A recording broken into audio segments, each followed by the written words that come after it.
Good evening, YouTube. It's almost the 30th of March, which is just a couple of days before my birthday. I'll be turning older on Friday, April 1st. And yes, I know that's April Fool's Day. No jokes, especially in the comments, because I could be real bitchy, you know. Anyhow, I have probably one of the greatest gifts that could be given to me. And I have to continuously say I'm blessed. I have been blessed by awesome parents, an awesome job, incredible friends, a very understanding local community, and customer base. I'm just lucky. I've been very lucky in this transition. Yes, I fought some battles, but not as many or as hard of battles as some other people fight.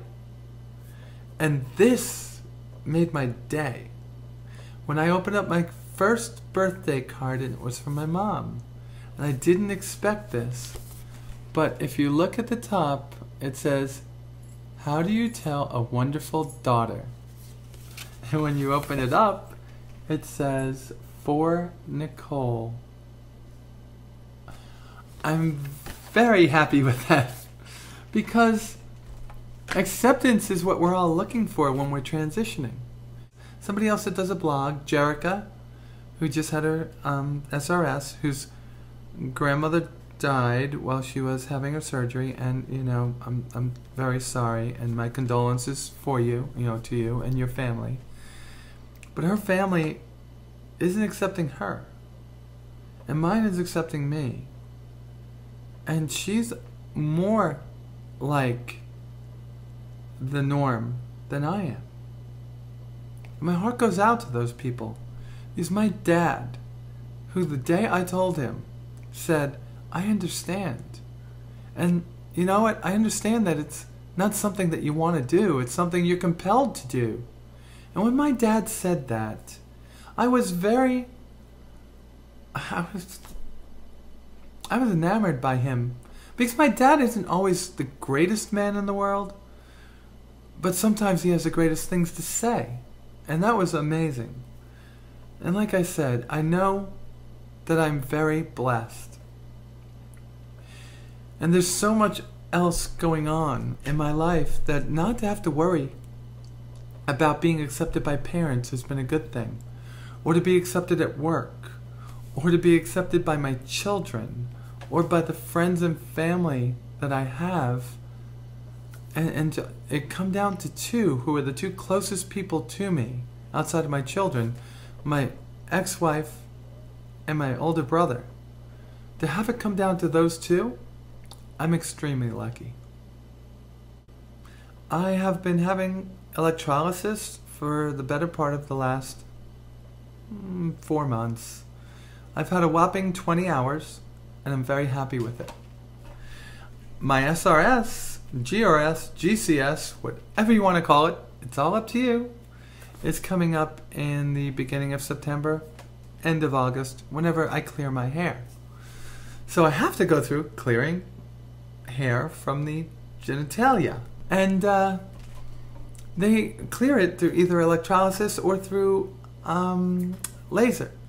Now, older lasers, which are IPL, do not clear hair for good. They're more or less hair reduction systems. And I was lucky enough to find a place that accepts my insurance that does remove hair with laser and electrolysis. Now, I was going to go just for electrolysis. However, they talked me into the laser too. And I said, okay. Well, today I went for my first treatment.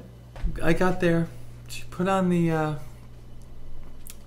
numbing cream, walked me into the other room, started on my face.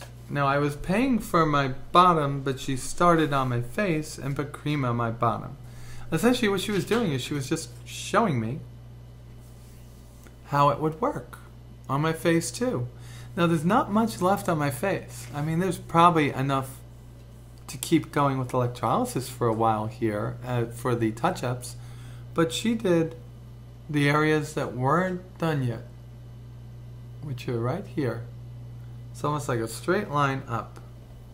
I'm trying to stay away from the area that she effectively did.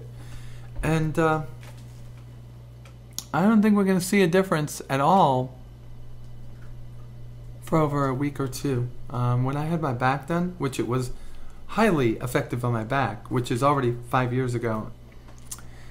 So I had laser, and the significance of that is it was with a girl that has been doing electrolysis for 25 years in the Atlanta area. And after seeing the laser, she questioned it as to what effectiveness it would have. She didn't believe in them before. However, this time she was going to give it a shot, and she said after using it herself and seeing the long-term benefits of it, she decided that she wanted to get in and start offering that to her customers. So I've never heard anybody that was an electrolysis technician actually give a I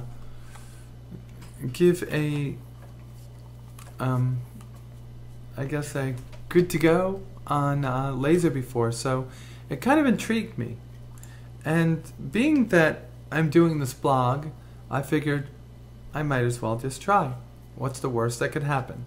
That I find out that it doesn't work, and I tell the people that watch my blog, don't do it. Well, I don't know what right now. I don't know if it does or doesn't work. So please don't ask that question for at least 2 months. So let's see how much hair I can remove from my upper lip, lower lip, and chin between now and let's just say August. Okay? And we'll see if this works. And if it doesn't work, then in September I'll start back up after my SRS with having electrolysis. I think it's a good sidetrack, but you know, it's one of those things. It's always a balancing act. And that's going to lead me into the last point before I end this. When you start transition, and I've said this before, everybody tells you what to do. And everybody tells you what to do as an authority. And you fall into those people that you trust the most. You don't know if they're telling you the right stuff or the wrong stuff, or just the stuff that they hold to be true, but might not be true in the long run. All you know is that you trust these people and they're telling you one thing. Don't do this or do that. Right? And then they're saying, don't go down this path, go down that path, don't try this procedure, try that procedure. And that's the way they work. But in reality, we don't know what's right and what's wrong.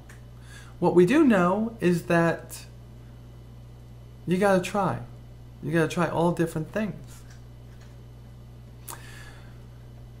So when you're going through transition, I think that you have to have more of an open mind and get more opinions from different people. And then formulate them into your own opinion. Because you know what? Everybody has an opinion when you're transitioning. Everybody. And your doctor is going to like one thing and not another thing, and the next doctor you go to is going to like the opposite. And if you go to an electrolysis and then go see a laser technician, 2 different things. Maybe you want to be on patch, maybe you want to be on pills, maybe you want to be in injectables. Everything is different no matter what you do. And there is no book that says this is right and that is wrong. It's all trial and error. It's all what works for you. And that's the key. What works for you. And that statement happens in so many different ways. And here's an example. And I don't know if I want to admit this, because it's not admitting anything, it's just telling you where my brain is. I was a heterosexual male. And I wanted to be a woman. And I fought with that for a long time, questioning, do I really want to be a woman if I'm heterosexual? Well, here I am, deep into the first full year of hormones, and my brain is going and changing. I'm not saying I'm going to go and want to be with a man, but I'm totally open to the idea at this time. I'm not looking at it as being the end all, as it being the goal, but what in my mind never could be is just an option now. Things change. And that's the example that I have in my head. But, I'm sitting here and, I'm spending a lot of money on different things. Most of it, food, clothing, apartment, car, insurance. And sometimes those things change. I don't like my apartment. Oh, I've been eating chicken so long, maybe I want to have steak or fish. Things change. So if I'm spending all this money on electrolysis and somebody comes along and proves that something else could be right, that just might be it. So just keep your options open. Don't lock yourself into any one thing because somebody tells you that's the only way. There are many ways. Just know that you control your pace and your path in transition. And don't let people push you around. It's just not right. YouTube, I'm going to end it here. So y'all have a good night. Tune in soon. And thank you.